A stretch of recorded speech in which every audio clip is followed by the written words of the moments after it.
All right. We have everything up and running properly. Okay, it looks like we do. Welcome into the Rant. I am Pugs Moran. I do this every Monday through Friday, right about 12 p.m. Been doing it for 3+ years now, so keep coming by, if you will. What do we do here on the Rant? Well, typically, today is not going to be a typical day, but I see that there are some new people. So what do we do here every day? We talk current events, hot topics, headlines, whatever it is that people are buzzing about, we talk about it here every day. I'm not political, so I don't have a partisan lens. And that's why we have to do this as a stream. Because unless you're of one specific political viewpoint or the other, there's no room for you in the world of terrestrial radio that I used to work in. And if I'm being honest with you, been thinking a lot about those days lately. Anyway, that's what we do here. This is a non-political current events talk from a narcissistic middle-aged man who just has difficulty processing the world that lays before him. That's what the show is. So if you want to come by, we do it every day, Monday through Friday. Like, follow, subscribe, all of that stuff. Also, you'll see the show does run on your tips. I'm only going to mention that once today. We run on your gratuity. So if you feel it, just drop a little something. Although today is not the day for that, because you know what? Now that I think about it, there may be something else that if you're feeling like you want to give, there may be something else coming that we'll announce very shortly. And maybe you drop a little something. We'll see. So that's what this show is typically. Monday through Friday, it's me talking about all the headlines, hot topics, whatever it is people are talking about, whatever's trending. That's what we do here. We call it a rant. I perform it the way I'm going to perform today. I'm not going to change up the style. It's a stream of consciousness. It's just me talking, staying in lane, though. I mean, I try to stay in lane, talking about current events. I didn't really prepare a show today, as many of you can imagine. Look at me burying the lead. So, oh, look, she'd be so proud. She'd be so proud because she was always like, you know what? You just try a little harder. You could just try a little harder. That's what she used to say over everything. Just try. You could try a little harder. She set me up with a girl once, and I was like, yeah, I'm not really into it. You could try a little harder. You could just try a little harder. There she is. She'd be very impressed. But I've got a banner. Kelly Mohr has passed. For those of you who don't know, Kelly Mohr was my radio partner for a couple of decades, really. We started in Chicago. We were, I always proudly say this. Kelly and I started at a radio station in Chicago around about 91, 92, somewhere in there. We were interns. The way people used to matriculate through big time major market radio, you had to start out at the bottom and somebody noticed you and you got a little mic time. And I was on one show. I was on the morning show with Kevin Matthews. We were very popular. The station was a damn juggernaut, just trying to set the tone for you. It'd be like, if you're familiar here in Dallas, it'd be like being a kid who always wanted to do radio. And then suddenly it's like the ticket calls you and they're like, hey, come be part of our family. So that's what Kelly and I shared. That the biggest, most powerful station in the Midwest, the biggest station in Chicago that we loved, that everybody thought was so cool. They wanted us. Not together, mind you. We were just two kids from different parts of the city. I was from the south suburbs and south side neighborhoods. And she was sort of this, the way I always thought of it because of where I came from. She was always this princess, this daddy's girl, rich kid from the northwest suburbs. She wasn't. I mean, probably compared to, where I was, they had money, but she wasn't. But that was sort of the image that I always had of her. Anyway, we were both interns around the same time at this incredible radio station. And she ended up on a new show hosted by Danny Bonaducci, the kid from the Partridge Family. And she was from the very beginning. You have to understand, there were a lot of interns running around there. There were a lot of them, and they all wanted the same thing. They all wanted to be the people that they were slaving for. Whether you were at the Loop and you were working for Steve Dahl, you were slaving so that one day you might be able to be the same thing he was. I was doing that with Kevin. She was doing that with Danny. There's probably 20 interns and junior producers and stuff running around with that dream. Her and I are the only ones that were able to fulfill at least a part of that. Not that we were, that's not to say that we were the best. No, they just, radio and the business took people in other directions.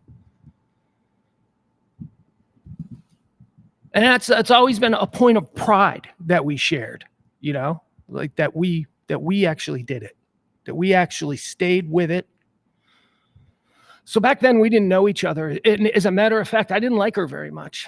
I'm not like an uber competitive guy, but I'm a confident guy. And I knew what I was trying to do. See, back then, what all us kids were trying to do was just get a little bit of mic time. And in order to do that, you had to impress your big time host with something, an idea. You had to say something in a meeting that they went, oh, that's interesting. We were all fighting for mic time. Kelly and I were able to do it. Her on the Danny Bonaducci show and me on my show. And, I say that I didn't really like her. It was because I didn't know her. We were just running around the same hallways trying to impress our bosses. I guess I didn't dislike her. I shouldn't paint it that way. It was just, she was just somebody who I wasn't friendly with, but we were cool, but when you're at that level, you're competing for studio time too. It's like, she's got to do something for her show for Danny and it's got to be done in 15 minutes, but I'm in there with Kev's show and I'm taking a little bit too long. So she's pacing outside, it was that kind of stuff when we were kids. And we were both grinders back then. Grinders. She was hard to keep up with. So anyway, the business takes us where the business takes us. I end up going over to Q101, which was an alternative rock station. It was new. Alternative rock was taking off. I was into the format.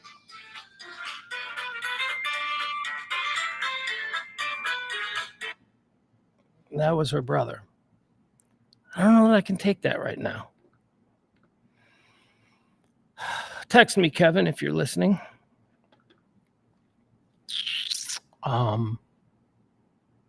Where was I? So anyway, she stood out on the Danny Bonaducci show. I ended up going over to Q101 and I'm having a blast over there. And then our morning show at Q101 got fired. And I was sort of like in between things. And I remember she was still working. She was working for a guy named Pete McMurray at this point. She was sort of his everything girl. She was his, I wouldn't say co-host, but she was in the studio on mic and, doing all that stuff. But then when the phones needed to be taken, she would run in, she would answer the phones.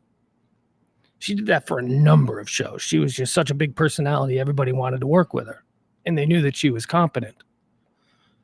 So I'm listening to the Pete McMurray show and I'm out of work and I'm looking for something. I think I'm doing fill-in sports at MVP in Chicago. Now ESPN 1000. And they're doing a contest on her radio show, the Pete McMurray show. And I don't even remember what the question was, but the winning thing was tickets to see Ray Romano at the Chicago Theater. And I didn't give a shit about Ray Romano. I don't know. But I knew the question. And like I said, I knew the answer, I should say. And I was a little bit out of work. I was out of work. So I'm with my wife and I'm like, I'm going to impress her. So I call the radio station. And Kelly answers. And remember, we hadn't really seen each other in a couple of years. We just went our separate ways in Chicago radio. And Kelly answers. And she says, Pete McMurray show, do you have an answer? And I give her the answer. And she stops cold and she goes, Pugs? I go, yeah. And she said, oh my God, I cannot believe that you are calling in here. I was trying to get your phone number. This is back in the days when we all didn't have cell phones. We just had house numbers. It's like, I'm trying to get your phone number. I need to talk to you. And I'm like, okay. I won the tickets, by the way. I didn't use them. I didn't really care.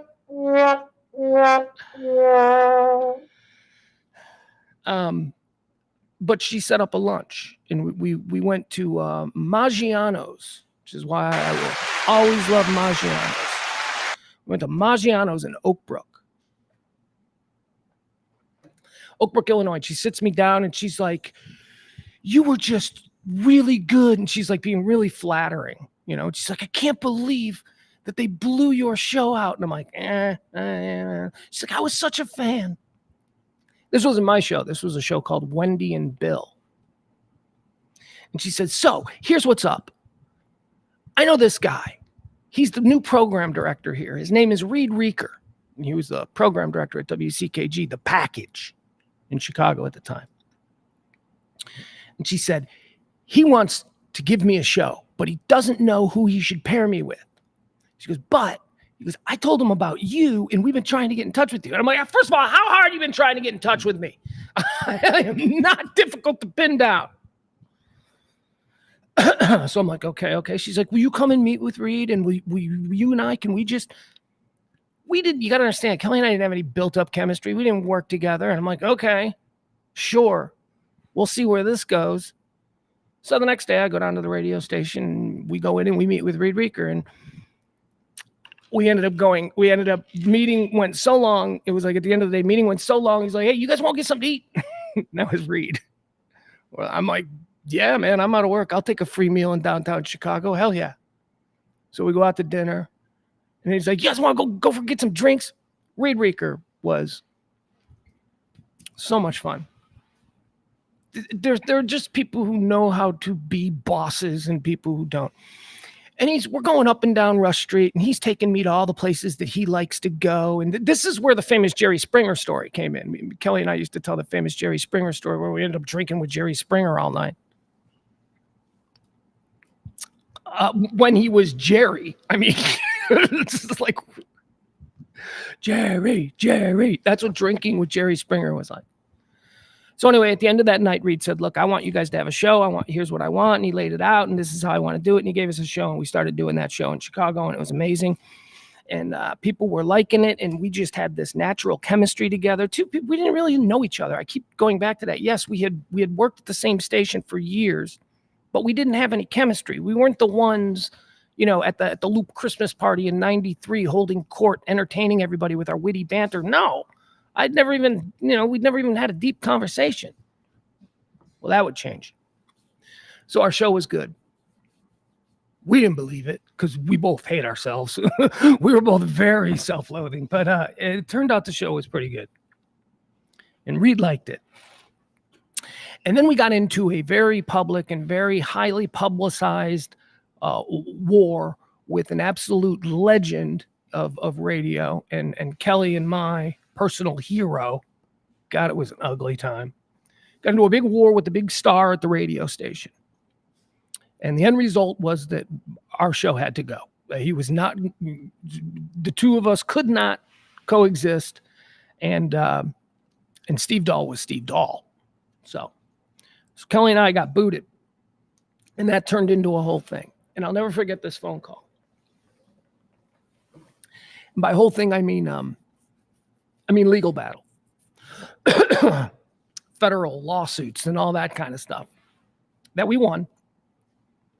But I'll never forget this phone call. I get this phone call from Reed Reeker, the guy who put us together. We were his show, his babies. Reed Reeker, he had turned WCKG in Chicago from an also ran to a ratings winner and a revenue giant. And CBS Radio at the time wanted to reward the program director, Reed Reeker. This is as I understand it.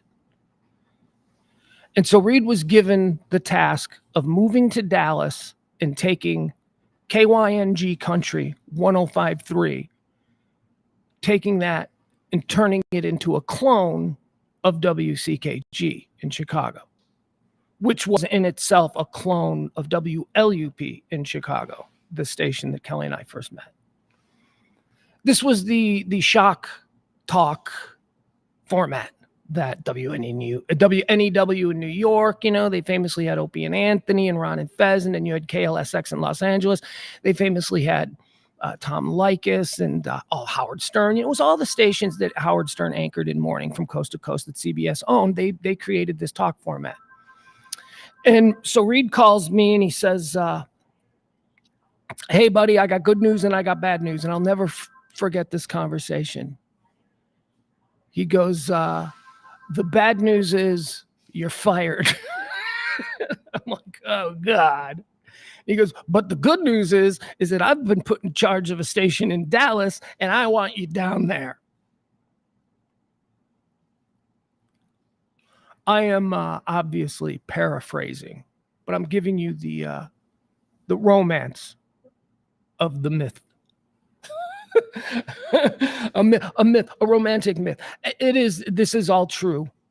I'm just, for obvious reasons and time, not going into dirty details. So please forgive me.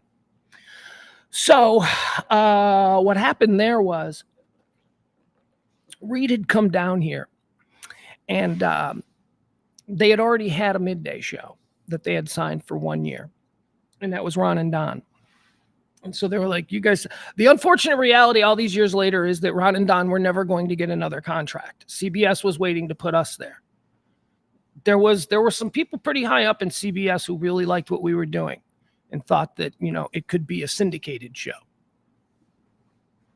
So what they did instead was they put us on overnights. They said, just sit tight.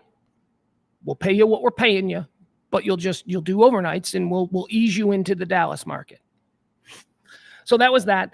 And we ended up doing middays after a year of doing the Chicago. We were in Chicago doing Chicago, Dallas overnights. And then they moved us down. We were supposed to move down on Wednesday, September the 12th, 2001. That was the week that we were moving down there. We were going to get settled in, and then we were going to start the next week. Obviously, some global events took place Tuesday, September 11th, that stopped us from being able to move down on Tuesday. So we were in limbo for about 3 weeks. Then we finally got down there. And I don't mean to take you through a step-by-step. I hope this isn't terrible or wildly self-indulgent on my part, but I'm just, I'm going through the memories. So Kelly and I get down here from Chicago to Dallas, scared shitless. Oh, you have no idea. But we didn't let anybody see that. Least of all, Kelly. Man, I was like, I thought, man, they're going to hate us. We talk funny.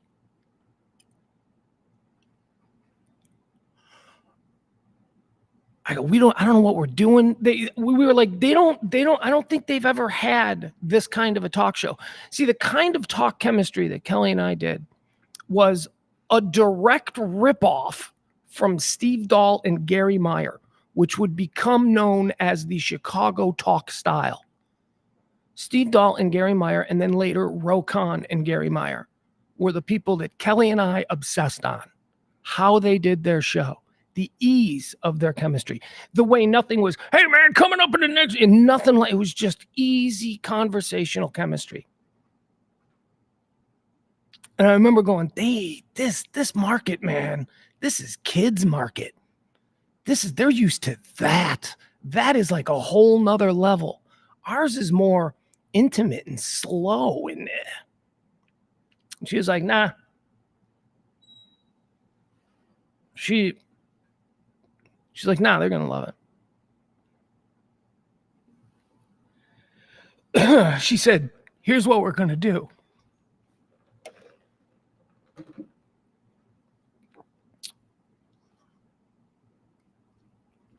She said, we're going to go down there and we're going to make as many new friends as we can in as short a period of time. And we are going to surround ourselves with a gang.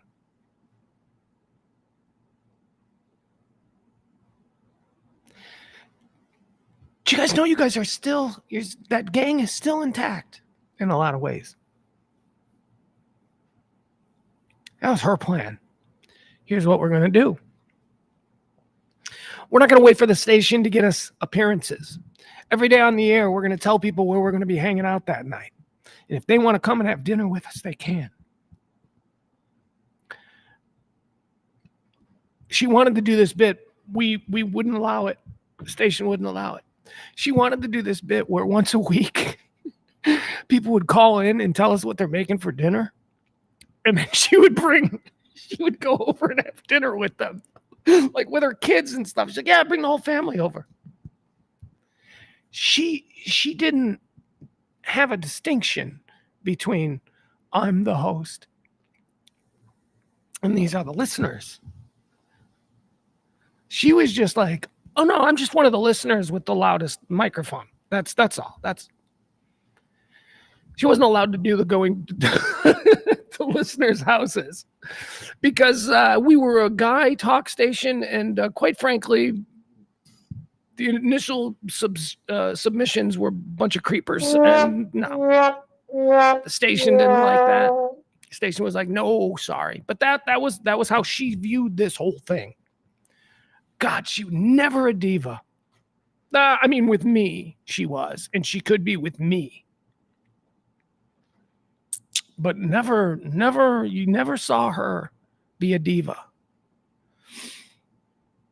She used to hate the fact that we used to get limousines in the early days. We get limousines everywhere. Now, the limousines, they weren't because anybody was trying to big time. Although I was having fun.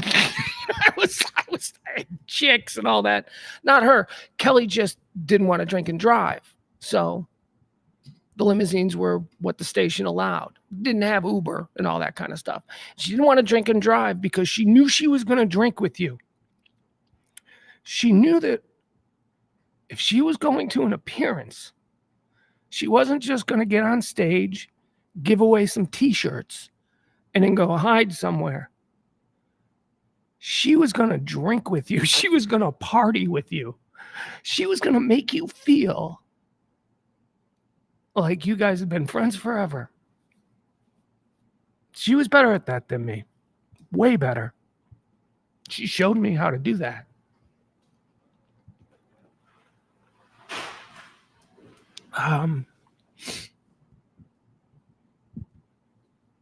Years went by.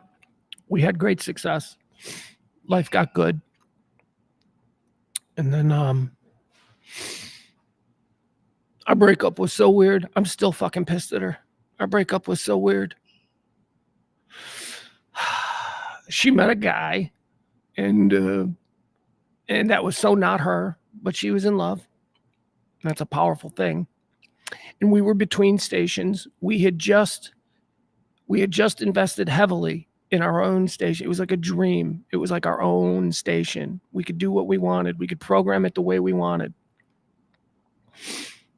Yeah, I mean, it was the most amazing thing. You guys may remember that. It was we were on with Rich Hancock and Big Dick Hunter, and it was a great station. Unfortunately, it was entirely funded by the mortgage industry, and then that did what it did at that time.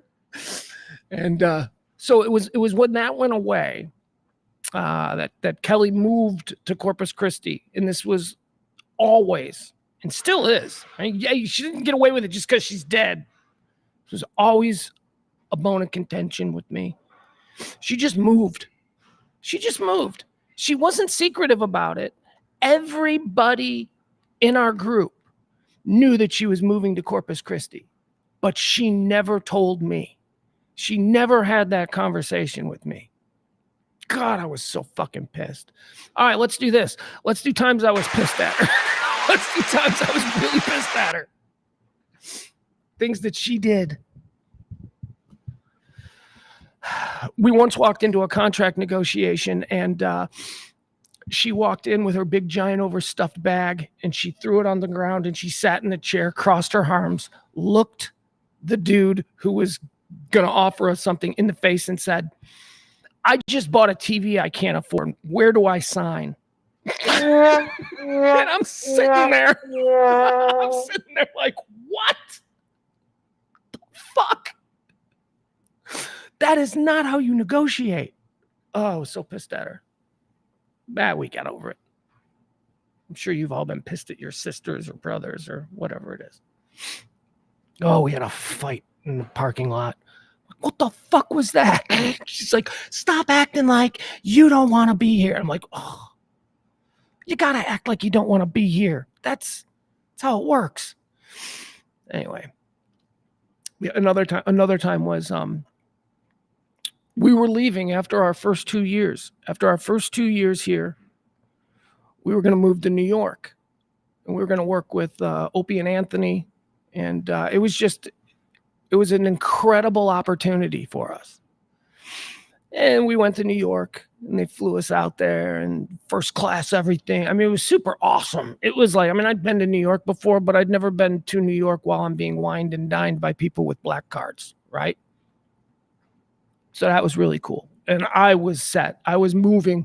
I'm like, nope, going to New York. And I kept saying to her, I go, big rule in life is live in New York until it makes you too hard. Live in Los Angeles until it makes you too soft. I kept saying that to her. She's like, oh, shut the fuck up, Pugs. I'm like, come on. It's New York. But she loved it here. She loved you people. She didn't want that to end. So what did she do? The one caveat of this whining and dining was that we couldn't say anything. We just do not say anything to anybody. There was a situation with the program director in New York wanting to have this conversation with the program director in Dallas. He wanted to have the conversation himself because otherwise it would look like he's poaching talent from within the company. So the program director, Jeremy Coleman. So Jeremy Coleman, the program director in New York, he just asked us, don't say anything. Just keep it quiet. Let me do this internally in the company. So we land back in Dallas, and Kelly immediately calls our program director and tells him everything. She sabotaged it. Oh, I was so mad. But truthfully, I got over it. Because there is nothing that we loved more than what we were doing back then. You guys, dodgeball, the parties.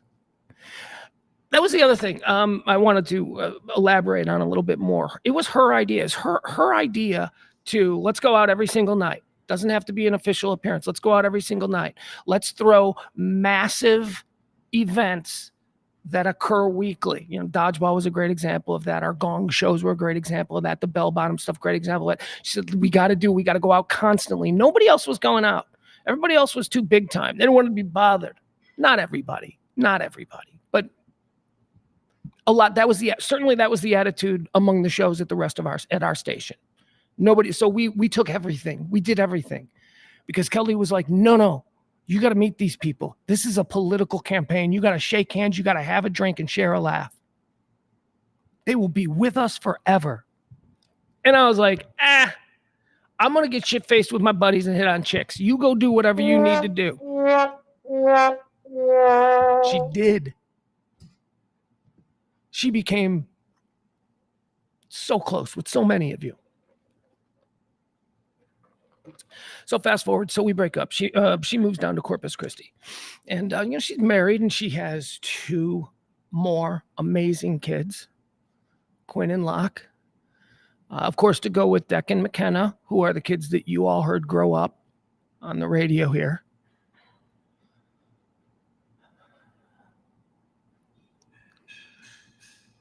Okay, well, resetting now, bottom of the hour. She would appreciate the level of pro. We're talking about Kelly Mohr, my partner from the Pugs and Kelly show, who passed away. Well, I guess I didn't give these details. She went to sleep on Sunday and she didn't wake up on Monday. That's what we know. I mean, we know some other things just from being in her life. We know some other things. But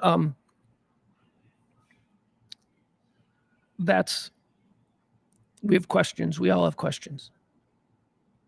Her little boy found her. And then got the other little boy because he couldn't wake mom up for breakfast. My belief, people are wondering, how'd she die? How'd she die? She was a fitness freak. You guys know that. She was an insane fitness freak. I mean, like, she woke up. I don't know if you guys know. Well, you probably do because she talked about it all the time. She woke up at the crack of dawn and ran 6 miles every day. Every day. And then after the show, she'd be at the gym. She was just insane. So she was as healthy as they come. At least somebody who treats their body. You know, she was super healthy. She was, for a 55-year-old woman, dude, she was fit.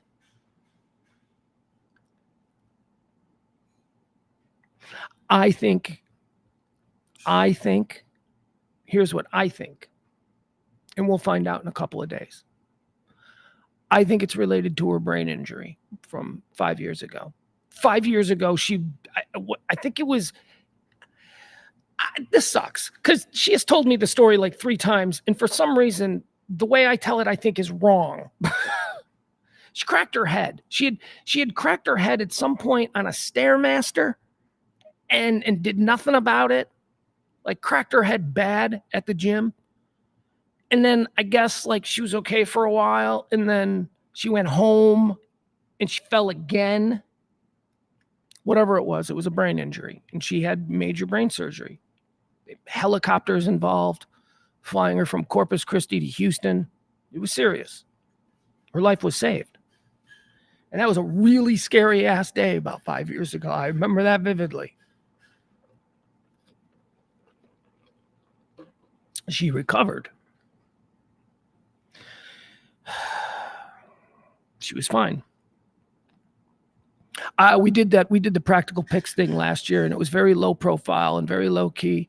And I'll be honest with everybody now, I did that with her last year because I wanted to see if she still had it. I wanted to see, because a major brain injury, I wasn't sure, and I knew that was something she was comfortable with, and she hadn't done anything in a while. She was great. She was great. Witty.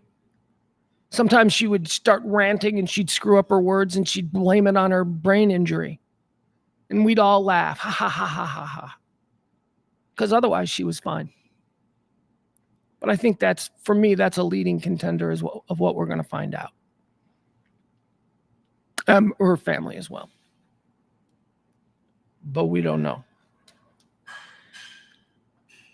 Kelly was living a very complicated life.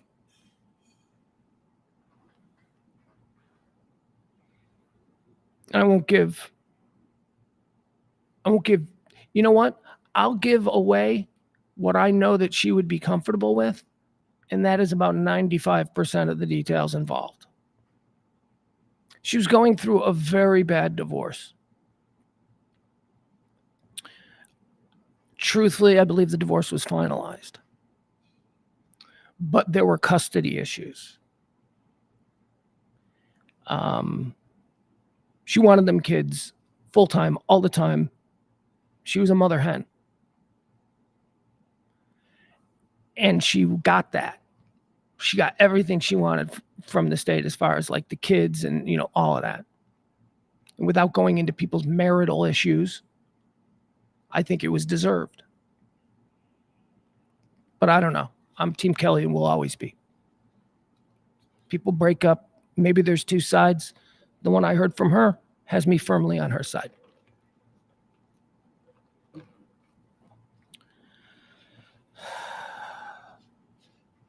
So, I guess the other thing people ask, well, were you guys close? Yes, very.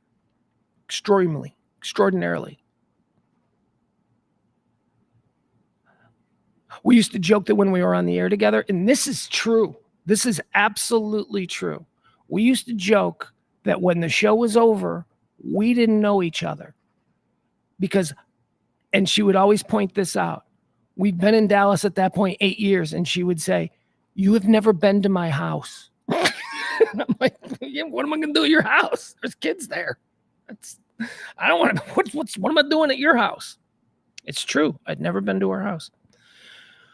So we weren't the kind of people who would, chat all night on the phone after a show. We talked together for 4 or 5 hours sometimes, and that was pretty much it. And that was part of the style of show that we had developed, that Chicago style of talk. Steve Dahl and Gary Meyer, they didn't talk to each other. They just both came in with a whole bunch of stuff they wanted to do, and then they mixed it up on air live, and it was great. It is what podcasting is now. I say this all the time. They've reinvented the way people, no, they didn't. Steve and Gary were doing essentially a podcast style chemistry show back in the 70s. Kelly and I were doing it, all throughout. But to people of the time, though, it sounded unstructured, undisciplined, and too reliant on the moment, is what somebody once said. A consultant. I find that your show, although the chemistry is fantastic, I find it's too reliant on the moment. And he suggested that we write down lines. He goes, you should just have some evergreen witty lines, and whenever you feel the moment needs something, you can just say it. And Kelly said, or I don't have to write it down at all, and I can just say it because I'm going to think it. She hated consultants. You know what? Except for the ones that she didn't. Because now that I think about it, I'm like, half of her friends were like radio people. She was friends with everybody, man. She was friends with everybody. Like, she used to say that I was the mayor of every room I walked into, which was true because I was good at, glad handing and partying and let's go. But she knew everybody. She knew the way she used to name, and she wasn't a name dropper, but she would just, like, in casual conversation, oh, so-and-so, I'm trying to think of a name from back then. I don't know. So-and-so texted me. They're going to be in town next week. They want to have dinner. And I'm like, texting you? How do they have your fucking number? What? They're a guest on the show. What the fuck? But that's how she was. Turns out, we talk on the phone all the time. What? I go, well, what are you talking to? What are you talking to Craig Gass on the phone at 2:00 in the morning? Because that's what she did. She was a talker, man. And this brings us back into our more modern set of circumstances. So she's going through the divorce, blah, blah, blah. It's ugly. All divorces are ugly. Although there are degrees. I didn't like this one at all. She had in recent months, not a year, last year, been extremely close with the people in her life that she was close to. And a lot of them may be watching right now, and you know what I'm talking about. We know what she was going through. We know what life was like for Kelly. And in the last week, and this is why Sunday was such a shock. In the last week, things had gotten particularly dark and sad for her. She was confused. She felt alone. She was down there in Corpus Christi. She had 2 little kids that she was the mother hen of. She had an ex-husband that, she didn't feel entirely safe around. She's got her brothers up in Chicago. She's got me and her army here in Dallas. And she felt very isolated. Now, I just realized that because of the way I'm talking about this, that I am introducing the concept of suicide. That is not what I'm talking about. She was going through some really bad stuff, but none of us who know her and who have spoken with her in the last year know that she was not leaving her kids. That was the whole reason for what was happening was she would not do something like that and abandon her kids. So get that thought out of your mind. Like I said, I think it's the brain aneurysm, but coincidentally, it had been a rough week for her. She was particularly close, and I love this because they're the two closest people in my life. the two people who I'm closest to, my brother and my sister. I'm an only child, so I call these people my brother and my sister. Of course, E is who I'm talking about, and Kelly. And now they've been close friends for 20 years, E and Kelly. But over the past year or so, those two, God, every time E walked into a room, he's got Kelly on the phone, and I hear her voice because, and I'm like, again, like rolling my eyes. Good Lord. Point is, they became very close, very close. On Friday, I was taking E to the airport. He and his family were going to a horse race, and he gets in the car and he's on the phone, and immediately I hear, and I'm like, really? This was Friday. She could text 50 texts in a row in like the span of 5 minutes. And it's just, when she had something she wanted to tell you about, she didn't care. And it didn't matter what time. Wake up in the morning. What are you doing? What are you doing texting me at 2:00 in the morning? Oh, shut up. You're one of the people that I can do that to and not feel guilty. I'm like, okay, fair. That's fair enough. I had not, in this past week, when she was going through a particularly difficult time, I was not there for her. I wasn't. I was focused on practical picks. I was focused on this new season of the podcast that she and I do. We had celebrities every week booked that we're going to pick against her, just like it was back in the day. I mean, big name national people we had. And that's all I wanted to talk to her about. So I would pick up the phone and I would call her. Last time I talked to her, I think, was on Thursday of last week. Maybe Wednesday even. And I was just like, okay, you're in for this, right? Okay, we're not gonna have any problems with your camera setup or anything like that. That's it. How you doing otherwise? And she'd be like, well, blah blah blah blah blah blah blah blah blah blah blah blah blah blah blah blah blah blah. And I would sit there and I would roll my eyes. Oh God, Kelly. Oh God. Why don't you call Emil? Why don't you call E? Why don't you call E? You're such a dick, Pugs. I love you too. I love you. Click.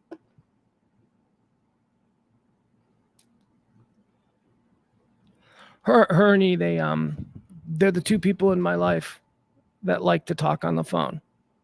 And I do not like to talk on the phone. I'm 5 minutes. If we're going longer than 5 minutes, you better have me engaged. There better be a reason that I'm here more than 5 minutes. But a phone conversation with Kelly, and oh my God, how many of you are going to be laughing when I say this in the chat room right now? A phone conversation with Kelly was 1 hour minimum, and it only lasted an hour because you were able to at some point go, hey, I gotta go. She could talk, and E can talk. And those two have helped each other a lot. Just as friends, like brother and sister. Don't think there's nothing like that. There never has been. Trust me. I'd say something. So nobody we've traced back what her last 72 hours were.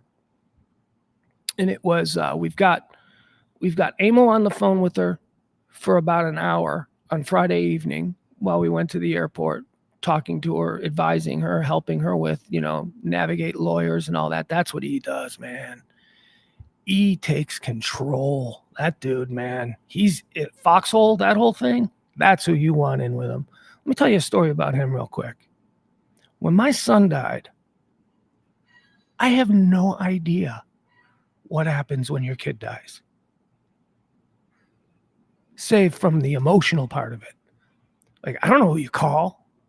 I don't know what happened. All I know is that my son died and I didn't have to do anything. I just went in my hole. He took care of everything. Handled it all. It's probably money involved. You know what I mean? I never paid anything. So that's what he was for Kelly. So we got Kelly talking to E on Friday. Then we got Saturday, just a typical Saturday in Kelly's life. An hour on the phone with her brother Kevin, an hour on the phone with her brother Tommy, and just boom, boom, boom, all day long, just checking in with everybody. Hey, what's going on? What's happening with the family? Texting me.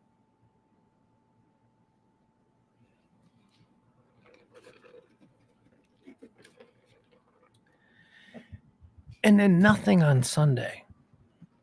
There was nothing on Sunday. Some kind of a text to a hairdresser. We think probably to get haircuts for her boys this week. So there's another example. Okay. So it wasn't like, because she was going through something. No, she was making haircut appointments for the boys.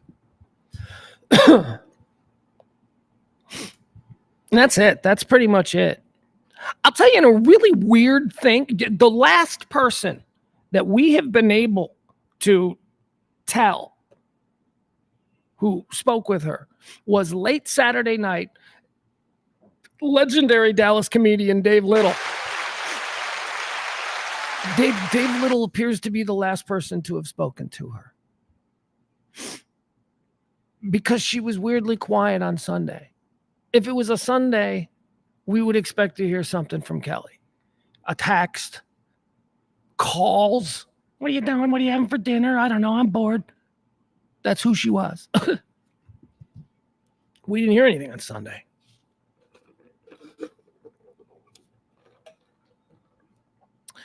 So 7:45, 7:30 yesterday morning, Monday morning, I wake up. And the first thing I do is I take the dog out. Hold on, wait a second. We are getting some updates here. Edzilla, Mr. Radio Misfits himself, who also should not be, I'm sorry. I don't think I've mentioned Ed. Ed, the reason that I know Ed is because of Kelly. Ed was Kelly's next door neighbor 35 years ago when Kelly was working on that station in Chicago. Ed and Kelly were extraordinarily close. Another one of this, me, Ed, Emil, Kelly, all brothers and sisters. Ed says, I was on the phone with her Saturday morning. She sent me a very early Saturday morning text asking if I could talk her down. Then Saturday evening, she sent me a text thanking me and saying she felt much better about things. Don't read too much into that. Talk her down. It's not the way. No, that was Kelly speak. Talk to me down. I'm spinning off the walls. And again, it's not about life things. It's about, I don't know why my Wi-Fi keeps going out. She wants to talk to you for an hour about her Wi-Fi problems. All right. So Ed on Saturday. And then we got Dave Little, America's favorite comedian, Dallas Fort Worth, legendary Dave Little. He talked to her on Saturday night. That's all we know. There we go. So where do we go from here?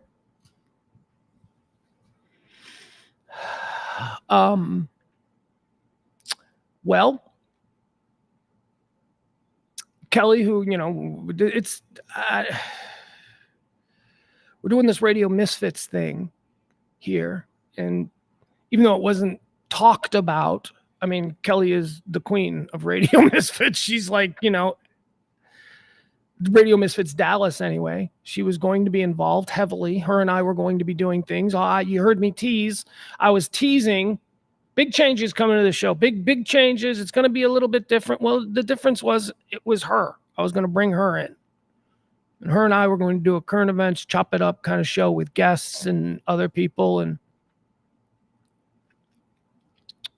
so that's what I've been talking about in coded language that, isn't really going to happen.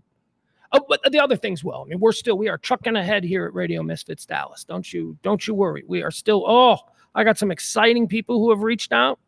Some exciting people who want to come join our little ragtag group of misfits. By the way, if you are a content creator and if you are interested in joining our little digital street gang here in the beautiful design district, the E-Gallery Studios of Radio Misfits Dallas, send me an example of your stuff, man. We want to come play in our sandbox, man. We're looking to create local digital content. Send me an email with some links to your stuff. pugs@radiomisfits.com. Pugs, Pugs, at radiomisfits.com. And trust me, the people who have reached out who I haven't contacted back yet, man, just hold on. I want to get everybody in here together, and we're doing things. She was going to be a part of it. A big part of it. I should also mention that we're going to do another stream, a special stream. It'll be tomorrow evening, Wednesday evening, 8:00. Right now, what we know is that it's me and Parker. It's me and James Parker from WBAP 93.3 afternoons, 2 to 5. It's going to be me and Parker. With others. We just don't have confirmations, and I don't want to put it out there. But, obviously I want Sib. Obviously, be good to talk to Eric, the elusive Eric, who, the craziest thing, Eric, our old producer, who has completely sworn off this part of his life. He's shamed of us. Turns out Eric lives like right behind me. I'm walking the dog, and he pulls up and he asked me some insane question, and I'm looking at him, and then he repeated the insane question, and I looked at him again, and he laughed, and I went, holy fuck, it's Eric. He's like, where do you live? I'm like, right here. He's like, I live right here. So maybe we can lure Eric. He's a big, important teacher and shaper of young minds now, so he can't be associated with. I won't say anything. But the boy had a talent with a garden hose is all I'm saying. Could have exploited that. No. He's moved on.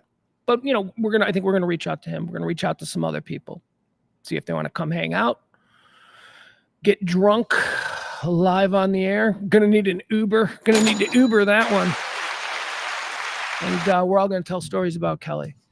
I would, that's kind of inappropriate for what's going on. The construction is, we got construction going on here. We'll fight through it. So that's tomorrow at 8:00. Tomorrow at 8:00, we're going to do something. And, honestly, even if it's just me and James, which it's not going to be, but even if it was just me and James, I think that would be a fun talking about Kelly thing. Hopefully we'll have her brother. Yeah. Here's the other thing you need to understand. Okay. So what's going on here with Kelly and her family and all that, right? So first line of defense is Declan. Declan is her son. It's our oldest son. Declan is a high school football coach and teacher in Texas. He is an incredible young man. Declan, who is 25, maybe older. Was he born 97, 98, somewhere in there? I think McKenna was 99. Anyway, Declan is currently taking care of his two brothers, who are both, not even teenagers yet. So 11 and 8 or something like that. And McKenna, who we all know is, she's going to be our big movie star. She's out there in Hollywood. Kelly was so proud of her. Oh, while being scared shitless at the same time. And we're all proud of her. We're all proud of both of them. She flew back yesterday. So currently, somewhere in an apartment down there is Declan and Mac and Locke and Quinn, Kelly's kids.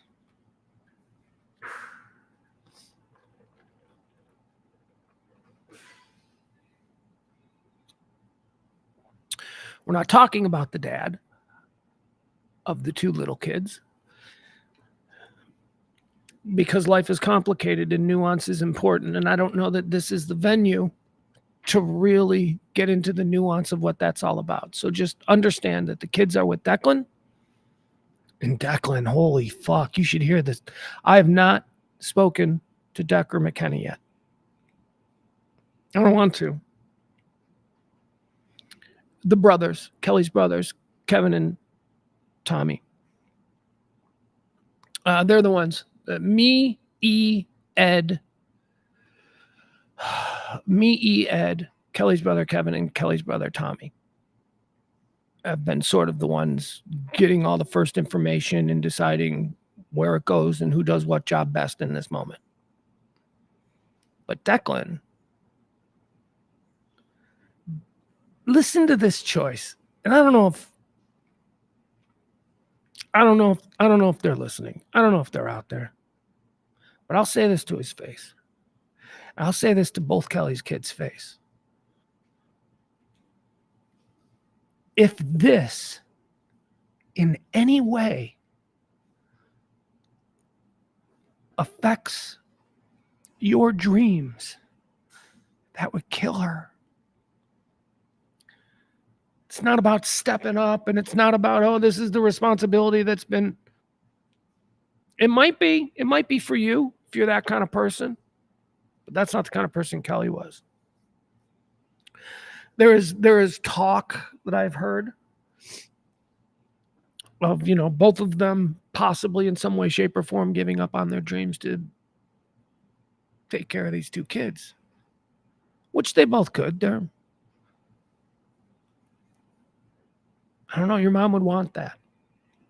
And you might yell back at me, well, there is no other choice. And maybe there is. Maybe now is not the time. And certainly I am not the person. But I can tell you,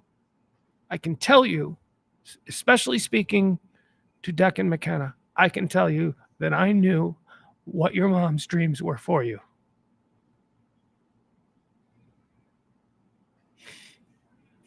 So, but my God, Declan, the level of maturity and the stoicism, the ability to just block out the emotional hurricane that he's going through and be dialed in and in charge at such a young age has all of us floored.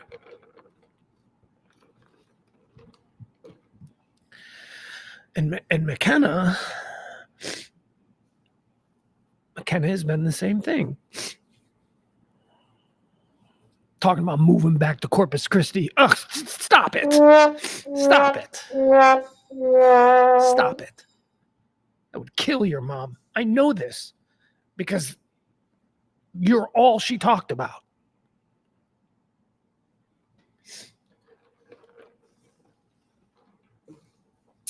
All right. So I guess that's I don't really know what else to say. I'll take some questions. Do we want to do something like that? I'm gonna go through some of the chat here, okay? And as I think of more things, let's see here.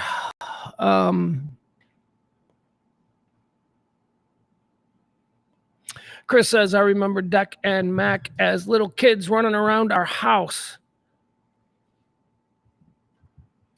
Oop, there we go.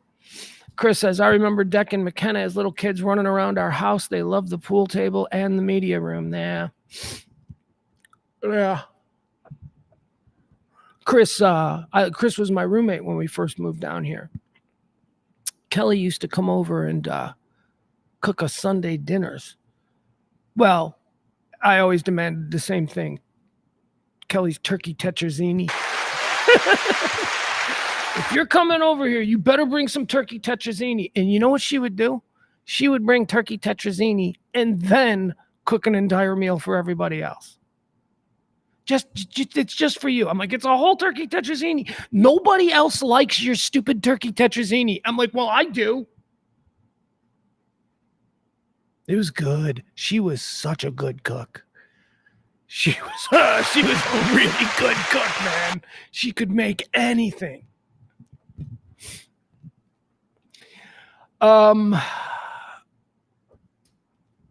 Alex says, was she living back in Chicago? No, she was in Corpus Christi. She was living literally on an island. There's a radio expression, on the beach, and she used to say, I'm literally on the beach. She was down there in Corpus Christi.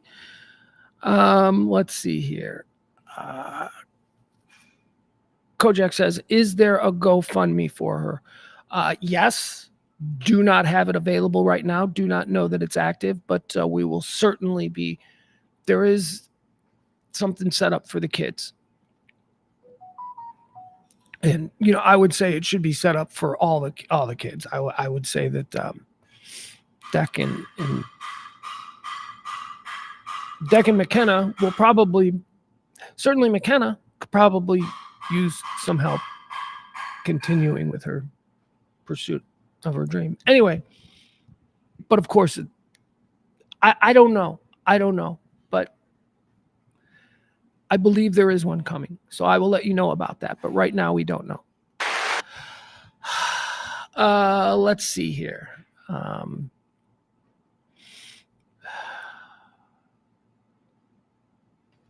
Scott. Our lasagna was incredible. Yeah. Scott is a great example of what I told you about Kelly when she said to me, when I was scared, I'm like, these fucking rednecks are going to eat me alive. Here's what we're going to do, she said. We're going to go out and we're going to make friends with as many people as we possibly can. And Scott's an example of that. I love you, Scott. She loved you. Thank you for everything. So yeah, Scott would definitely know what her lasagna tastes like. I remember her talking about making chocolate chip cookies. Yeah, she had her little cookie company that she was doing, Kelly's Cookies, because her cookies were freaking awesome. How do you make cookies awesome? Cookies are awesome at birth. How do you make them even better? I don't know. She did something. Kelly's Cookies was her little side hustle. Let's see. What else do we have here?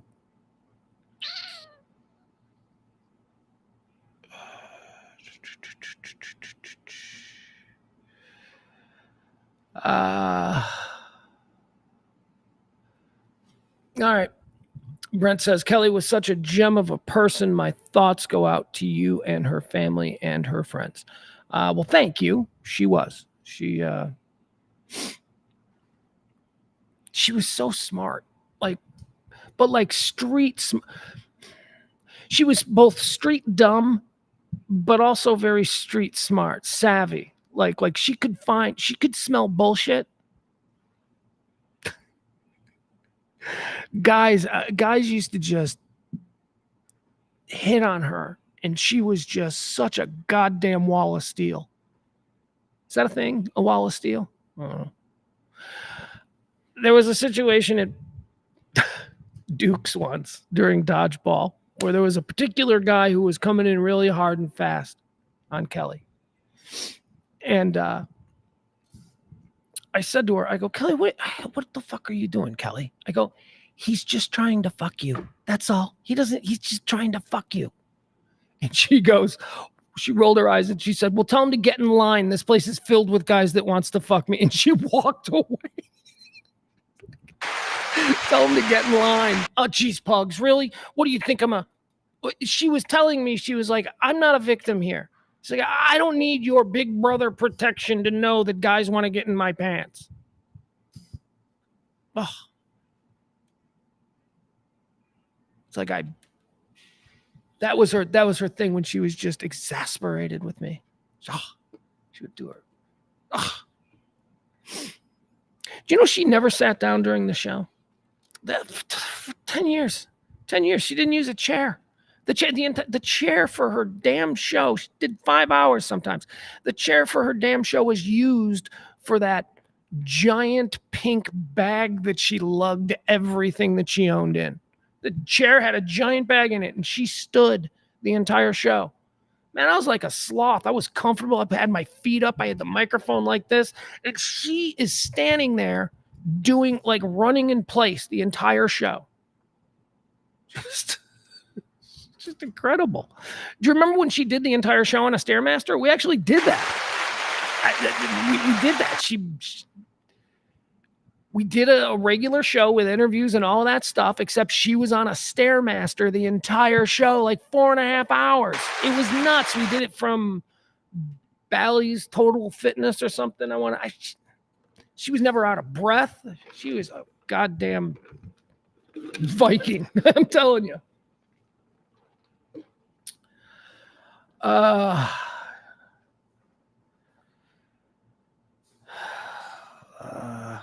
It's hard for me to scroll through these chats. I'm so sorry. She says, I also remember how she chose her teams for fantasy football. There's an origin here to this, the origin of Kelly's practical picks. When I told you about how when we were kids, we were like kids running around trying to get mic time at the Loop in Chicago, we had to come up with pitches. We had to come up with bits, right? And if the bit sounded good, the host might be like, all right, let's do that. Let's try that.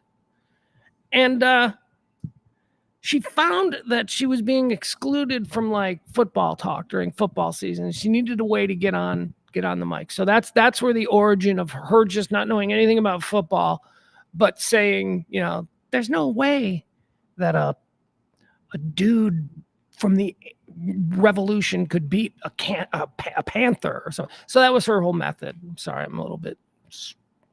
That was her whole method, and that was how she got mic time during football season. That was how she didn't just disappear for segments while her host was, I don't know. But another example of that is, man, this was what Kelly was brilliant at. One of the funniest things that I've ever heard her do. And we never did it here in Dallas. I don't know. She always threatened to do it. That was sort of an ongoing bit that if we didn't have anything to do, we could always do what's in Kelly's mouth. It's just so stupid. I know but this was a bit that she used to do on Danny Bonaducci's show. And I'm going to explain to you the entire bit. Kelly would get on a microphone, put something in her mouth, and then people would call in and ask her what's in her mouth. And because she had something in her mouth, they couldn't understand what she was saying. And after about the 10th caller, you would have enough clues that you might be able to make a guess at what's in Kelly's mouth. That was her. That was her. That was all her. That was her sense of humor. That people would be like, all right, let's take another caller. Here we go, caller 5. Hey, what's in your mouth, Kelly? And then she'd go, oh, you got a guess? I don't know, man. I'm going to go a wrench. They'd be like, nope. Nope. Kelly does not have a wrench in her mouth. Somebody would eventually get it. It was a good bit, and it was quintessentially her. She had another one that she did. I think she did this one with us, where she would just eat a bowl of cereal every morning. And she's like, hey, I got a bit. I'm like, what? She's like, what kind of cereal am I eating? And I'm like, that's not a bit. I'm like, that's a time waster. She would turn it into a bit because she would have this cereal and she would just start ranting about cereal. There would be no help. Whatever she was talking about was no help as to what it was that. And then people would call and they'd be like, okay, do you have a guess? We don't know what the hell she's talking about, but do you have a guess? And they'd be like, Fruit Loops? Nope. And then eventually someone would say whatever it just happened to be. Yeah, she was funny. She had a great sense of humor. She was nobody's victim. She was strong and confident. most of the time. Some of us vulnerabilities, but with all the people that we're close to and who we love, we experience, the vulnerability.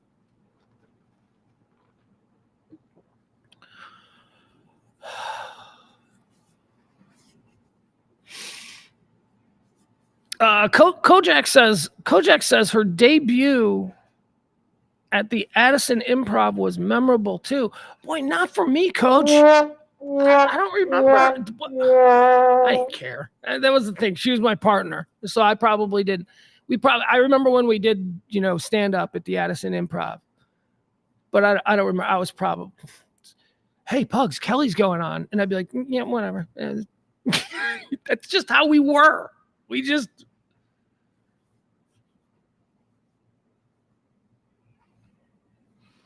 We loved each other immensely, and we could do things to each other that nobody else could do. But you came at either one of us, and you got both of us. We were loyal to each other, that's for sure. And it was weird, right? Because she's this girl and I'm this guy, and our chemistry had nothing at all to do with will they or won't they. That's sort of an underlying current in a lot of male-female dynamics. That was not us. We were not will they or won't. We weren't Sam and Diane. We fought. We weren't Sam and Diane though. We were more like Elaine and George. That's how Al Brumley referred to it. You guys remember Al Brumley? He was a media writer here in Dallas. For people in Chicago, he was like a Rob Feeder type, but here in Dallas. Said we were like listening to Elaine and George. What was it? Something like listening. It's like listening to Elaine and George from Seinfeld, where the audience gets to be Jerry. It was a great line like that. And at the time, it was cool because that was a big show. I heard another great Neil Sant, who was Kelly's production partner, teammate there with Danny Bonaducci back in the day. Neil had honestly, Kelly was the real life Julia Louis-Dreyfus to me. She was that. She was Elaine Bennis. But like, I love Seinfeld. It was my favorite show, and I knew Kelly in real life, and she was Elaine Bennis. It was right down to the not being able to dance. Kelly couldn't dance. Kelly was a terrible dancer, which is so funny because her mom was a ballerina. Kelly is just so quintessentially Kelly that she would choose to be terrible at the one thing that her mother would really like her to be good at. Nah, I'm going to suck at dancing because my mom is like the best dancer. So yeah, so I always thought of her as Elaine Bennis. But Neil, who I was talking about, her partner there back in the day, Neil called her Liz Lemon from 30 Rock. And man, did that fucking blow my mind.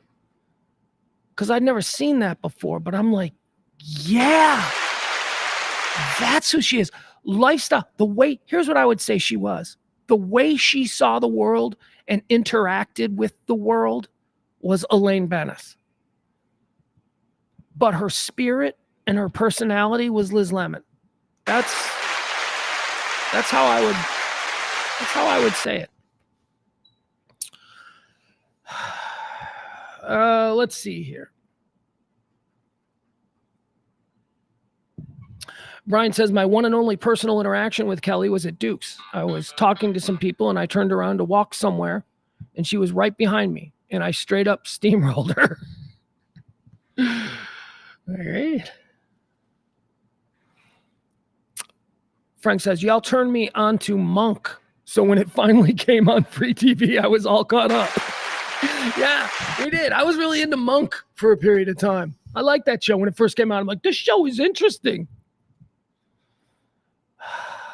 Let's just go through these.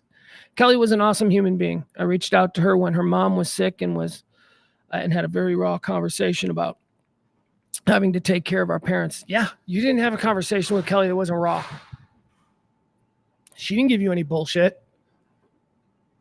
Doesn't matter. If you were somebody if you were somebody on Facebook who listened to her 10 years ago and you instant mess, she didn't have any locks or anything on anything, and you talked to her about something, she would talk to you about anything and she would get real. She wasn't hiding anything. She wasn't like me trying to be something he wasn't. She was real.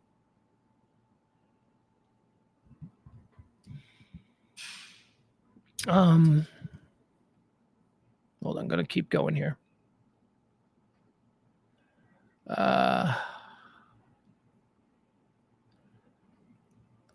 Brian B. Is this Bebo? It's another oldie but superstar from back in the day with Kelly on the Danny Bonaducci show. The way she used to keep Danny on his toes back at the Loop was great, especially off air. Ugh. Man, there are some stories there. If you guys know anything about Danny Bonaducci, you know that he is a handful. And her whole job, Danny blew up. Danny became huge in Chicago. Danny was good. Whatever you think, Danny just got on microphone, started doing a show, and it was good. Nobody, I still say this. Everybody go, Howard Stern is the best interviewer. No, Danny Bonaducci is the best interviewer ever. Danny Bonaducci got more out of his interview guests. And here's why. Here's why Danny Bonaducci was such a good interviewer. He could sit down with the biggest star of the day, and he could connect with them almost immediately because that big star watched the Partridge Family, because that big star knows Danny Partridge. And there was an ease, and Danny exploited that with just incredible interview skills. Deep stuff, man. He was good. Kelly was basically put in charge of, she was Danny's shepherd. She was Danny's, I don't want to say cop, but that's what she was. She was Danny's cop. Danny was a troublemaker. Danny got in fights. Danny drank. Danny did all the things that Danny Bonaducci did. And he was also making a whole lot of money for the radio station. So the radio station was like, we got to keep this dude hemmed in. And Kelly was the one who was in charge of, it's like Kelly was responsible. If Danny got arrested with prostitutes or whatever, Kelly ultimately would be the one getting yelled at by the bosses. We put you in charge. She loved him. And from what I could tell, he loved her.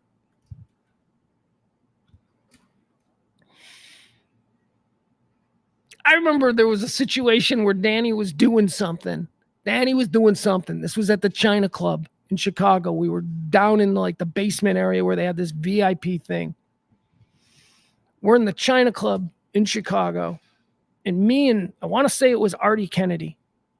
We're standing there and we're talking. Kelly comes running up to us just frantically. Have either of you guys seen Danny? And we're like, no, we haven't seen him. She's like, and she runs off. And a second later, from behind the curtain, Danny Bonaducci emerges with two just very questionable looking women. And that's exactly what Kelly was supposed to do. Keep those kinds of things away from Danny. We just laughed. That was Kelly. That was Kelly's life. Chasing after Danny. Apologizing to doormen or but people or whatever she was. That was her job. She loved him. And he was very good to her. But he was a handful. And the powers that be at the radio station decided that Kelly would be the mama hen to keep track of Danny. Let's see here. What else? Kojak says, was it Iceland that you two, we went, she is my global travel partner. My every memory that I have of an incredibly crazy time in my life or place that I went to, there is a picture commemorating it of me and her together. Iceland, the most incredible place I've ever been. That's with her. Dublin, that's with her. everybody, the Grammys, New York City, Washington, D.C., all over Mexico. She's my global travel partner. All of those memories I will always have, and they're with her. Ross says, I'll always remember her cracking up when Mitch Hedberg was in there with y'all knocking out one-liners. Yeah, Mitch loved her. Mitch was a little standoffish with me because I don't know. I guess I'm a dorky guy DJ, right? But when we had somebody that we wanted to be a regular on the show, we always had that double-edged thing. Like if I repulsed them, if I was something that they didn't like, Kelly was always the one that would. That's, you know what? Honestly, that's why Kelly's like talking to these people at 1:00 in the morning, and she's like, "Oh, I was talking to Jim Norton. He says he's coming." What? Why are you talking to Jim Norton? He called me. Okay. So Opie said, "Wait, what? Why are you talking to Opie?" "Oh, we talk a lot." Yeah, of course you do. Of course you do. You talk to everybody all the time. Would love to see, the Sports Bros say, would love to see the old crew together in honor of Kelly. Well, that's what I'm saying. Maybe tomorrow night. Maybe tomorrow night, James Parker and I at 8:00 here, radiomisfits.com. Like, follow, subscribe, all that. We're going to hang out. We're going to get together. And, excuse me. And we're going to invite some people on. And if I can just I don't have a connector so that I can take calls. So we're going to have to try and figure out, like I used to be able to take calls on the air, but I don't know what the thing is. And I've been looking for it and it's just not going well for me. So I don't know that we'll be able to take calls, but maybe we'll be able to do it a different way through email, through video. But we're going to invite people out. And we're probably going to drink a little, and it'll be me and James Parker, WBAP 93.3 FM here in Dallas, Fort Worth, Monday through Friday, 2 to 5 p.m. Join me with James Parker every Wednesday at 4:30 p.m. for entertainment stuff.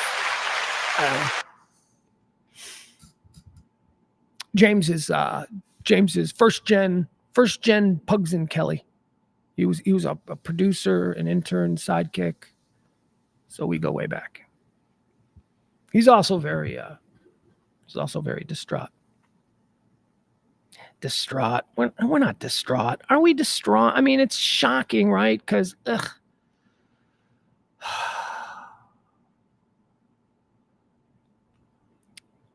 people die, man. If you listen to my stream, Monday through Friday, I do this every day at noon. We talk current events and hot topics and all that stuff. You listen to my stream, I tell you that your next breath is not guaranteed. Life is fucking precious, man. And you could be like Kelly. You can just go to bed one night and you just don't wake up. Why? Because there's just this little fucking thing in your head and it's going to choose 4:00 in the morning to pop. You could be sitting in your car at an intersection and some drunk just comes blowing through. Be sitting in your house and 100-pound chunk of frozen shit falls out of the toilet of a plane at 30,000 feet. I'm telling you, we all know that whatever is next is out there waiting for all of us. And that's why on days like this, I am so happy that Kelly knew how I felt about her. And I know how she felt about me. She's one of the very few people that every phone conversation ends with, "I love you."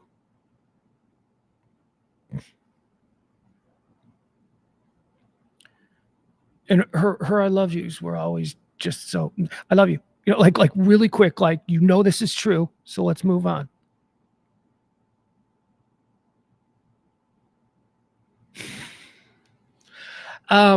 Some of my friends, like my close friends, like Aaron would be an interesting one, because Aaron was my best friend during the salad days, if you will. So Aaron, who absolutely loved Kelly, and Kelly absolutely loved Aaron, But Aaron remembers how real our relationship was because he's my best friend, right? So I'd be in the car after an event and I'd be like, fucking, can you believe what she did? You know, that was our relationship. We were brother and a sister. We were just, but you couldn't say anything. You couldn't say, like, if you, oh man, you made a mistake. You like, you know what I used to hate? Like, you used to get these dudes, they come up to me, be like, hey, Pugs, man, what's happening? Yeah, let me ask you a question, man. Kelly, you hitting that? I used to be like, man, that question used to just piss me off. Of course not. Okay, first of all, of course not. And, you know, get the fuck out of here. I don't want to talk about her with you when you're coming in hot with that. You know, that just,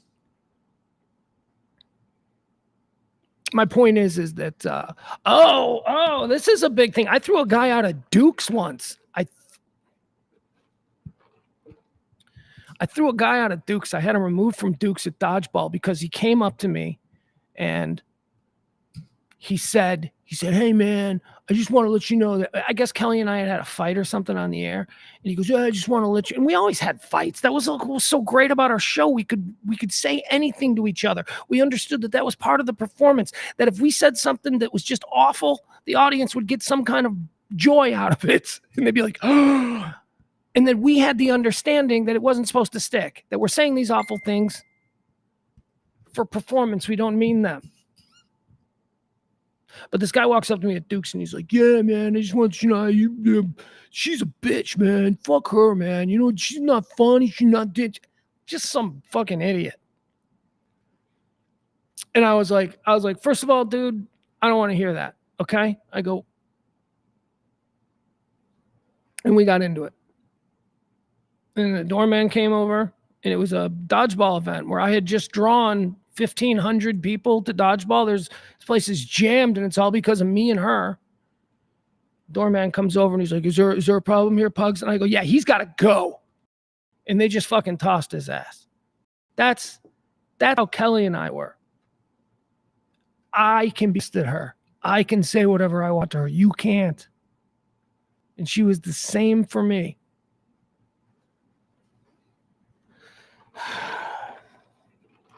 And it's so weird because now that's gone. That's not a thing in my life anymore. I'm never going to get another text message. She's never going to call me in the middle of the night with something stupid. I'm never going to be forced to listen to some British rapper named Ren ever again. Oh, that was her thing. Oh my God. She had discovered, like, I don't know, a year or so ago, she started with this. There is a rapper named Ren, R-E-N, and he's British, and he's called the British Eminem, and he's very different. He's like super depressed, and he's very whatever. She was so into him. She's like, Pugs, you just got to listen to Ren. And then my text would bring, all of these videos. And then she'd wait like 5 minutes. She'd be like, did you watch the video? No, Kelly. No, I didn't watch your stupid music video. Not interested in your stupid British. I called him. All right, because when you're talking in text, you can talk like real people. I said, I'm not interested in your stupid British retarded rapper. It's just like, he's not retarded. I'm like, well, there's something wrong with him. It's like, yeah, he's very depressed. And then the Killers. Did you guys remember the Killers? Oh my God. I hated the Killers for 5 years because of Kelly. Because Kelly somehow was the first person on the Killers that I'd never heard of the Killers before. They weren't a thing. And then suddenly we're playing Killers music on our show, and they hadn't even really broke yet. And she's like, oh, they're so good. They're so awesome. This is the greatest album of all time. And I'm like, oh God. So in that moment, I decided that I can't like the Killers, which really sucked for me because I liked the Killers. I was like, oh, but they're her band. And now every time she goes on and on about the Killers, I have to somehow make fun of them, which was our dynamic. It was like for 5 years this went on before I was finally like, look, I like the Killers. I'm tired of not being able to like the Killers publicly. The Killers, Maroon 5 before that. Oh, that was early days, Pugs and Kelly. She got on her Maroon 5 thing. Like, oh God. All right.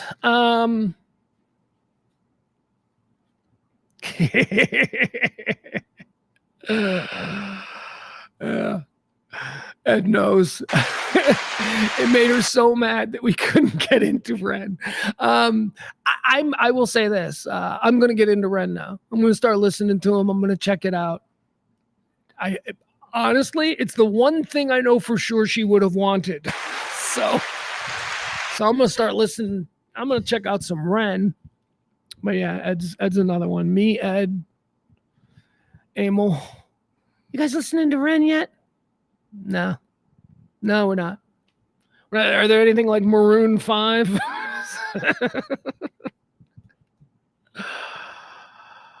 Oh my goodness. Let's see here. Omar says, you guys made me feel comfortable when I got here in 2004. Yeah, man. That was a part of our do something every night strategy. Do something every night. Monday nights we're at this bar. Wednesday nights we're at this bar. Friday nights we're at this place. Do something every night. You know why? Because Kelly understood this was all her. She quoted the Albert Brooks movie, Lost in America. She used to say, we got to go out and touch Indians. Meaning, we got to go out and meet these people and hang out with them. And what we realized was that there were a lot of people who were just like us, who weren't native-born Texans or whatever, but they're down here for work, and they're originally from Mississippi, or they're down here for work, and they're originally from Ohio, or they're down here they married somebody, and they're originally from Pennsylvania. These people were looking for things to do. They were bored. They didn't feel like they were a part of anything. So we would do all of these events, and these single dudes, I don't mean single like romantically single. I'm just like guys would show up alone, and they'd sit there and they'd watch. And then Kelly would somehow find them. Kelly would find, what are you doing here? I want you to meet somebody. And she would bring this guy from Ohio to meet this guy from Mississippi. And now she's got two people at that chair, at that table, that high top. And then she'd bring other people by. That's what she did. So when Omar says, you guys made me feel comfortable when I got here in 2004, she very much understood that there were a lot of people in the listening area that weren't Texans, that weren't from here, and they were just as afraid of assimilating into this culture as we were. She saw that. Let's see here. What is this one? When was your last year on air together from the old show? Can't quite place the chronology. 2009, I think. 2009 was the end of live, and then we were at Cumulus 93.3 for a year. And then we started our own station. That's when we went to work with, I was mentioning, we leased the AM signal. And that was, I think the last time we did a regular show together was probably 2013, 2012, somewhere in there, maybe. I've never really looked at the timeline myself because it just makes me feel old. But yeah, it's something like that. Let's see here. Maroon 5 always got stuck in my head because of her. Yeah, she was evil. She did do some evil things. She wasn't perfect. Let's see here. James says, I fell in love with y'all, particularly Sybil. Well, that's great. Say the wrong thing, guy. Just kidding, James. How could you not fall in love with Sybil? She was our secret weapon. I take credit for Sybil. I take credit for Sybil. Sybil was a caller on our overnight show, and she was a nightly caller, and she was so good. She was so funny and so engaging, and she just had this voice that you fell in love with, and you conjured up all kinds of imagery of this just quintessential girl from Texas. And then when we came down here for middays, I was like, okay, so we need this girl who's a caller. We need to make her real. We need to bring her in. And so I think she got hired to screen calls. I'm like, she's such a good caller. We should pay her to screen calls. So that's where Sybil came from. And then she started screening calls, and in absolute Sybil fashion, within 6 months was the executive producer and a constant on the show. I take credit for that. I'm the one who went, that's her.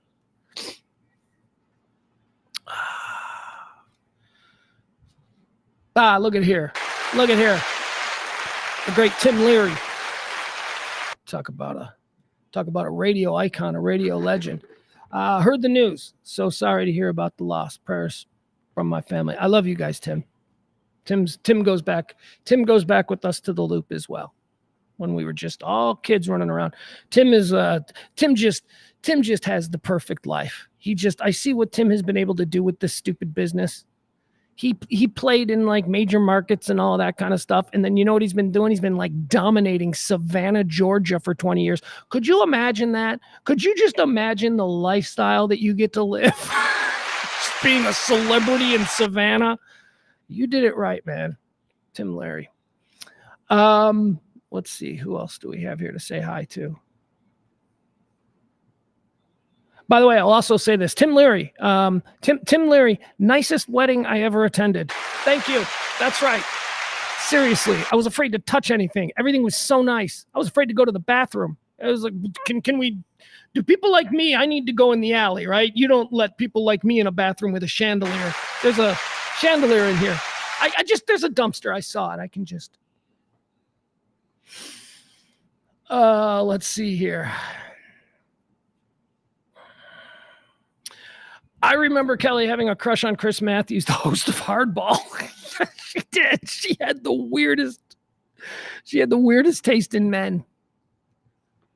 I mean, I don't mean like, I'm not throwing shade at the people she actually dated or anything like that. But what I mean is like her fantasy list was always so weird. It was always Chris Matthews, David Letterman. Just like, what? You do realize that like Johnny Depp and people like that, Brad Pitt, they're out here. They're, I'd rather have Chris Matthews. She used to say, sex is like 5 minutes with you guys. What are we supposed to do for the rest of the hour? That's Kelly. Why would I just want some hot dumb guy? I guess sex is like 5 minutes with you people. I'd rather just talk with Chris Matthews. I think David Letterman would be fun to just talk with. Let's see here. What else do we have? Oh, sorry. Not engaging that properly. I remember Kelly having a crush. Oh, we already did that one. Yes, we all remember Kelly having a crush on Chris Matthews. I wish I could tell what I'm like.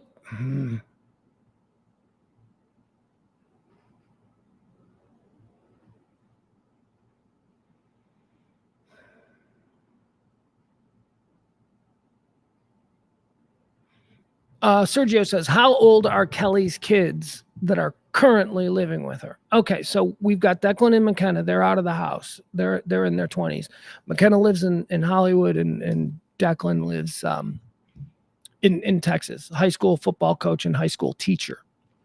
Now she has two younger kids that she had after leaving the Pugs and Kelly show. She has two younger kids. That's Locke and Quinn. I don't know the exact ages. I in my head, they're just always going to be like 11 and 8, 11 and 9, something like that. But they're little ones. They're youngsters. One is both under preteen, I guess. Or is that called preteen? I don't know what it is. Let's see here. So many memories of Kelly and Neil. That's going back to the Danny Bonaducci show. So many memories of Kelly and Neil making Mark the Watchdog uncomfortable because he was the ultimate Boy Scout. Yeah, that's some inside stuff. Watchdog. Holy shit. I hadn't even thought about Watchdog in a long time. God love him. I hope he's doing well. Let's see here. What else do we have?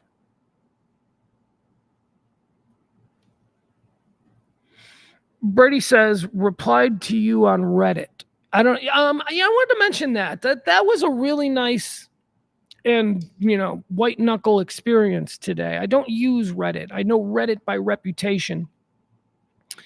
And while reading obituaries, these endless AI generated obituaries for Kelly. There's a whole bunch of them out there.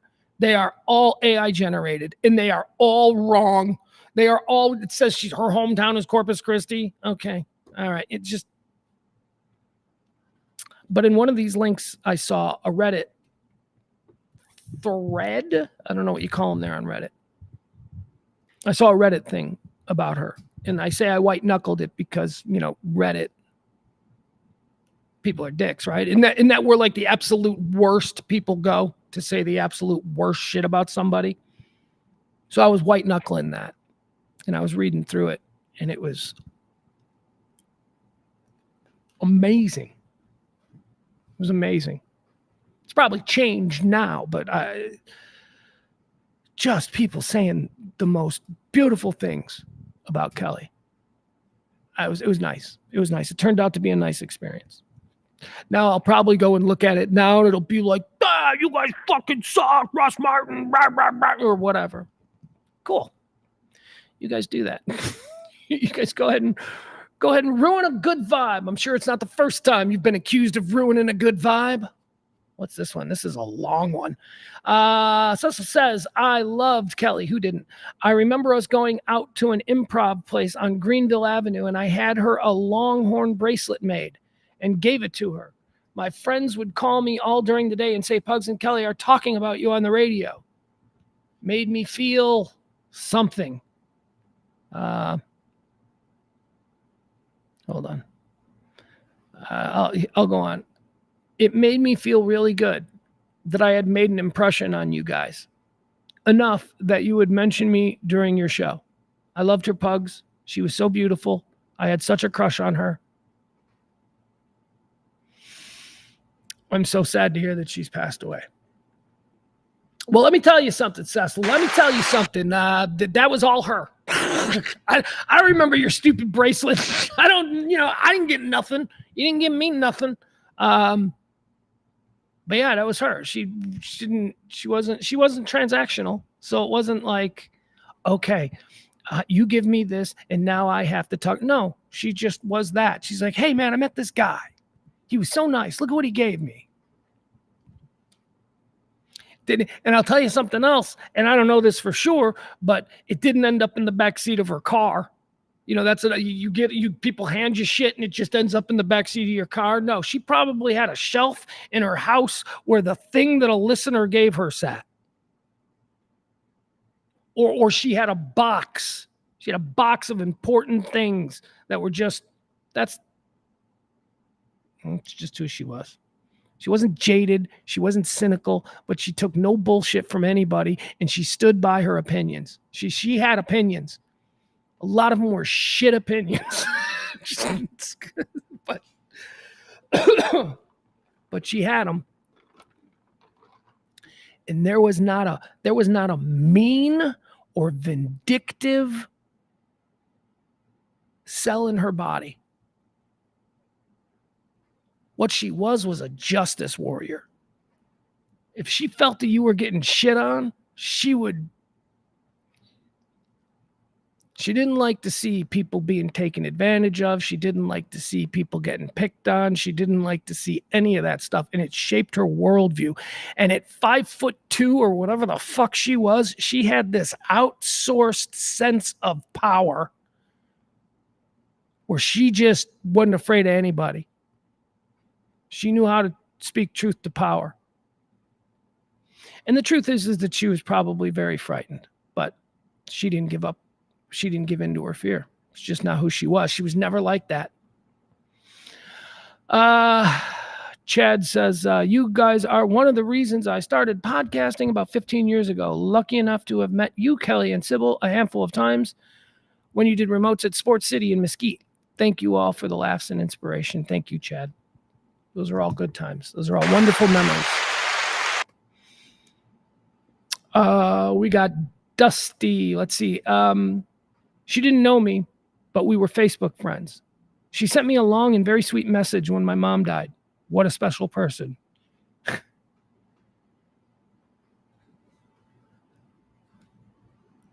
Yeah, that's who she was, because she was a dork, and we used to make fun of her. We're just a dork. She's like, no, I don't know if you know this, but he's a Facebook friend. Well, how do you know him? She cared. She literally cared about people. And she cared about the listeners in a way that was unhealthy. I mean, let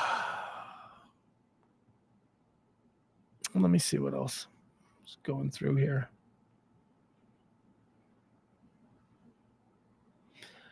Okay.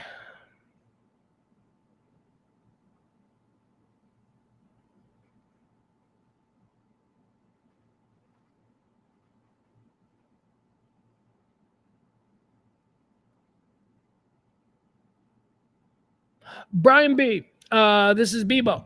This is our friend, our cohort, one of our fellow producers, stunt boys, crazy sidekicks back on the loop in the day. He says, Pugs, as a reminder, Tina Fey was at the I.O. back then, and they were a sponsor. Tina could have easily gotten inspiration from Kelly for Liz Lemon.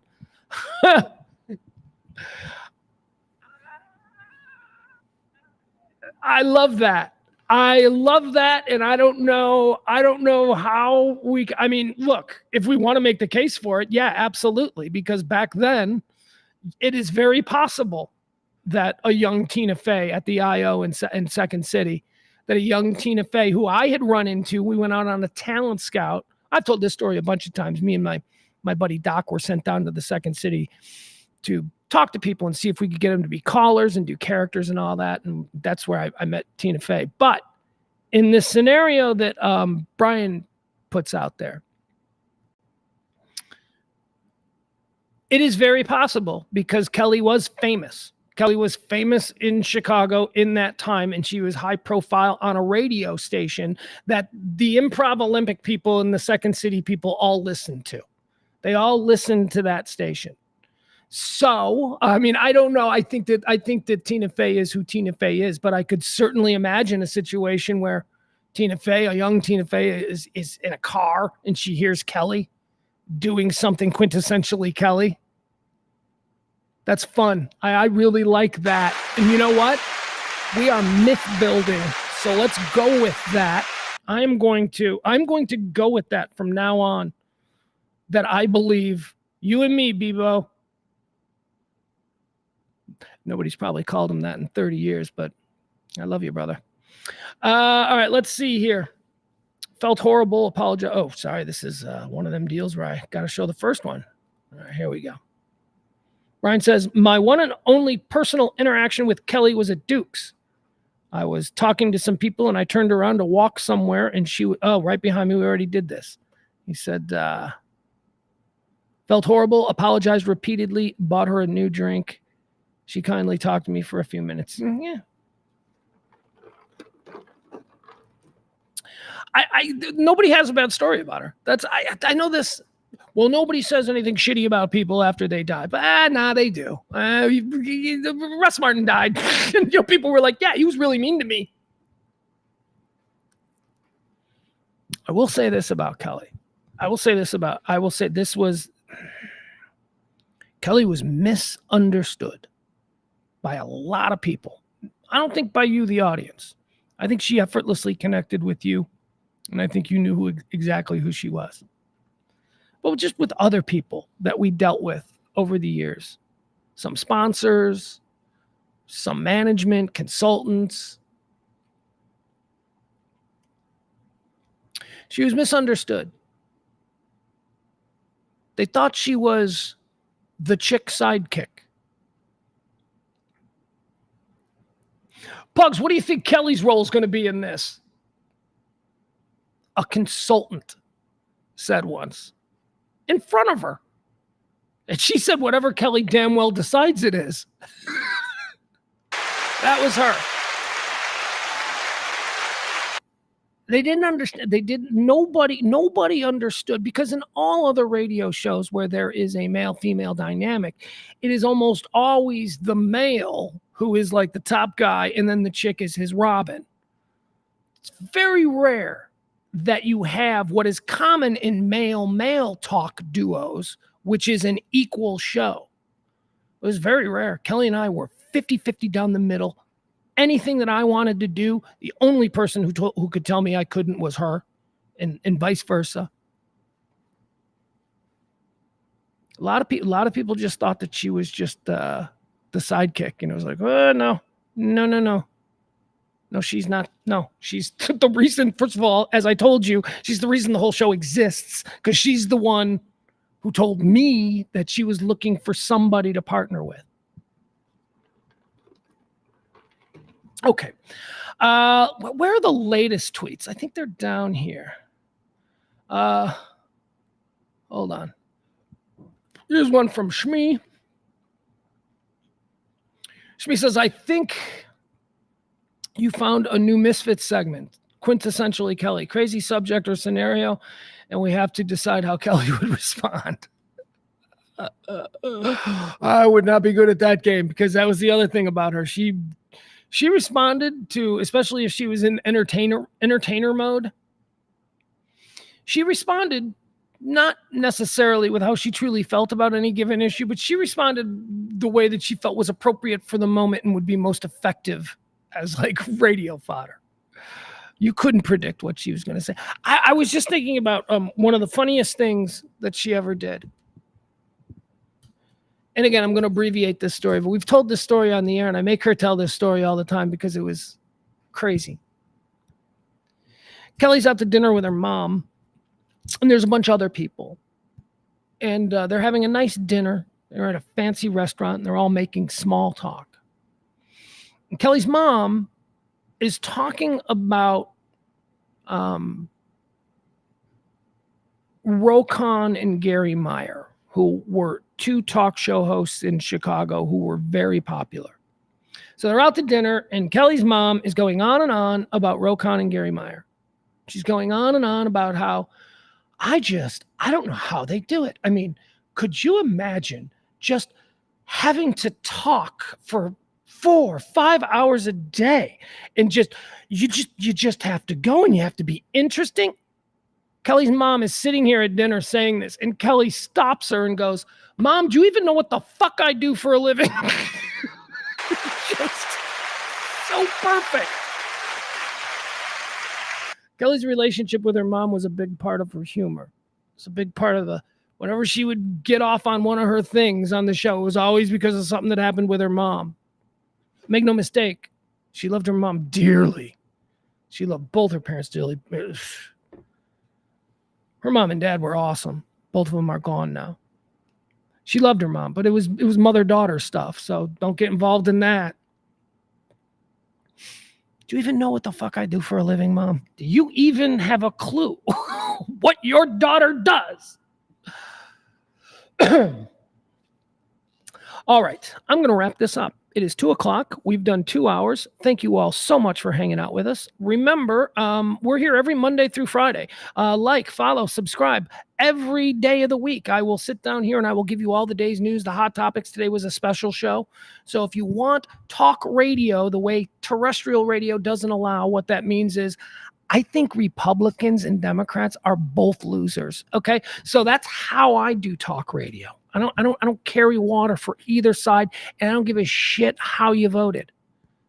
Take that shit elsewhere. We're just going to talk about the world like normal people through normal eyes, and I will react the way a narcissistic 40-something, a narcissistic 55-year-old man would to a changing world that he doesn't understand. We do that every day, Monday through Friday, right here at Radio Misfits. Like, follow, subscribe, all of that good stuff.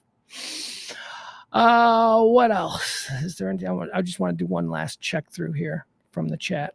See if we got anything else.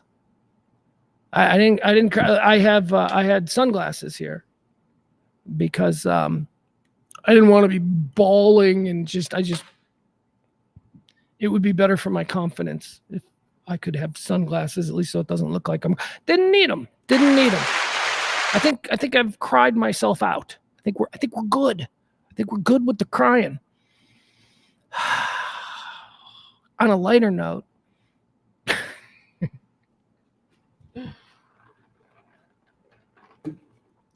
I don't know. I was just going to say something stupid. I don't really want to say anything stupid. All right, that's going to do it. Tomorrow, 8 o'clock. Tomorrow, 8 o'clock, it'll be me, Parker, maybe the rest of us. Follow me on Facebook. Follow me on Twitter, all of that stuff. If you don't know how to find me on any of these things, just go to Google and put in Pugs Moran, and everything will be good.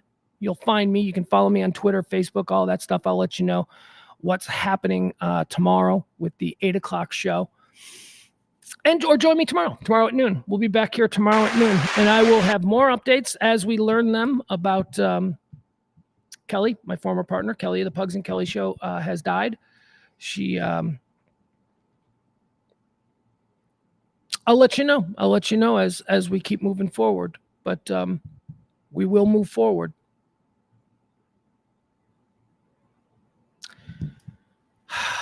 I wish there was a way to end this.